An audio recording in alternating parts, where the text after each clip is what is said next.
உங்கள் தந்திவன் தொலைக்காட்சியில் தெனாலிராமன் தினமும் மாலை 6 மணிக்கு காண தவறாதீர்கள்.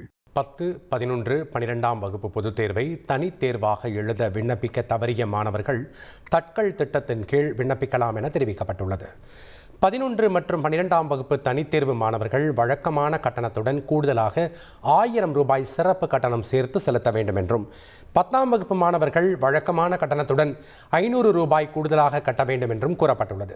வருகிற 23, 24, 26 ஆகிய 3 தினங்களில் காலை 10 மணி முதல் மாலை 5 மணி வரை இணைய வழியாக விண்ணப்பிக்கலாம் என்றும், இது குறித்த முழுமையான விவரங்களையும் சேவை மையங்கள் குறித்த விவரங்களையும் www.dge.tn.gov.in என்ற இணையதளத்தில் மாணவர்கள் அறியலாம் என்றும் கூறப்பட்டுள்ளது. அரசு தேர்வுத்துறை சேவை மையங்களுக்கு மாணவர்கள் நேரில் சென்று இணைய வழியாக விண்ணப்பிக்கலாம் என்றும் தெரிவிக்கப்பட்டுள்ளது. உங்கள் தந்திவன் தொலைக்காட்சியில் தெனாலிராமன் தினமும் மாலை 6 மணிக்கு காண தவறாதீர்கள்.